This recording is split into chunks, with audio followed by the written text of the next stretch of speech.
Adım Abdurrahman Aden Ali. Somaliliyim. 22 yaşındayım. Suudi Arabistan'da doğup büyüdüm. Ondan sonra Somali'ye geçtim. Somali'den Türkiye'ye geldim. Liseden beri buradayım. Şu an üniversitedeyim. Sağlık Bilimleri Üniversitesi'nde fizyoterapi ve rehabilitasyon 2. sınıfındayım.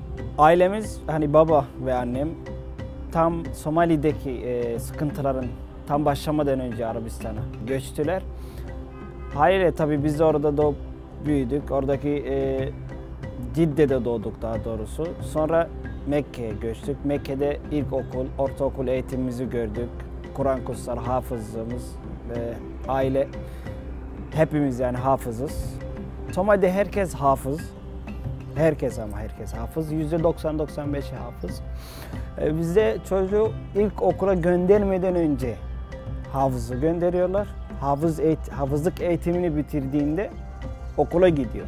Somali tabii hani açlık deyince ya da şimdiki insanlar Türkiye'de olsun, her yerde olsun Somali duyunca tabii akıllarına direkt açlık, kıtlık, susuzluk, kuraklık bir yer geliyor. Öyle değil. Düşünün Afrika'nın, hani Afrika kıtasının en uzun sahili olan, 3000 kilometrelik bir sahili olan ve 2 nehri olan bir ülke nasıl susuzluktan insanları ölür? Nasıl açlık yaşar? Nasıl kıtlık olur orada? Öyle bir ülke. Bence herkes sadece bu soruyu düşünmeli yani. Düşünsün. Tabii çok müdahaleler var mı? Var. Sömürge olsun. Sömürge döneminden beri müdahaleler var. Ki sömürge döneminden başaramadıkları için bunu halen devam ediyor.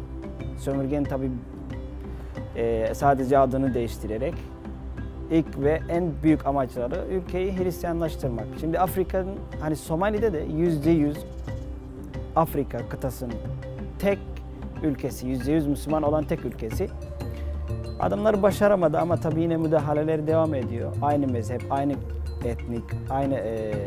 etnik, aynı köken ve aynı mezhep olan bir Müslüman ülke nasıl böyle bir durumda olur?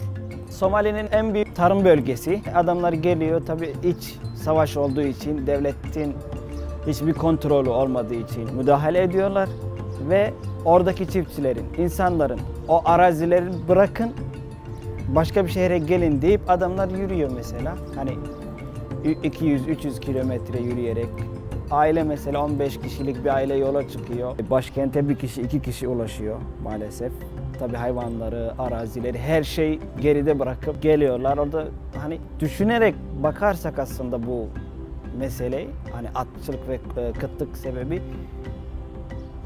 hiç olmayacaktı yani öyle bir şey. Müdahale olmadan hiç olmayacaktı. Devlet tabii ki devlet ve iç savaş olmadan da hiç olmayacaktı. Ondan sonra tabii kapılar, hani Somali ilişkisi, başka devletlerle, dış devletlerle ilişkisi Türkiye açıyor. O kapıyı ilk çalan Türkiye oluyor. Halkın tepkisi çok değişiyor ve Türkiye diye bir her yerde tabii bayraklar açılıyor, Türkiye diye. İnsanlar çünkü biliyor mesela diğer Avrupalıların farkı. Adam mesela Amerika'dan geliyor, Avrupa, hani bütün Avrupa'nın Batı ülkeleri, adamlar hedefleri belli. Adamlar zaten Müslüman değil. Adamlar gelip yardım edeceğiz diye siz Hristiyanlığı seçin demişler. Tamam, siz yardım edeceğiz, size arazi vereceğiz, tarla vereceğiz. Hatta sizi Amerika'ya götüreceğiz ve Avrupa'ya götüreceğiz. Yeter ki siz dininizi değiştirin. Ondan sonra Türkiye'ye geldiğinde tabii adam geliyor, selamun aleyküm diyor tabii. Halk değişti yani. Yine ilk başta tabii bir hani beyaz adam gibi geliyor. Ondan sonra bu beyazlar kim derken bir adam selamun aleyküm diyor. Türkiye diyor. Türkiye deyince tabii Osmanlı geliyor. Kanuni Süleyman döneminden beri bizim orada varlar Somali'de. Hatta camileri vardır. Mogadishu'da başkentte ve birçok bölgede. Tabii halkın tepkisi çok değişiyor. Ve tamam artık hani bir düzelecek. Bu hal düzelecek diye herkes seviniyor ve umutlar yeniden başlıyor. Herkes umutlanmaya başlıyor tabii ki. Somali ve Türkiye çok muazzam ve güzel bir ilişkileri var. Halen devam ediyor. 7 yıldır Türkiye'deyim. Her sorduklarında nerelisin diye Somali dediğimde o kardeşim işte biz Somali'yi tanıyoruz, Somali'yi biliyoruz. Hani o ilişki başladığında şimdi Türkiye ilk geldiğimizde mesela yoktu. İlk geldiğimizde Somali neresi vesaire oluyordu az da olsa.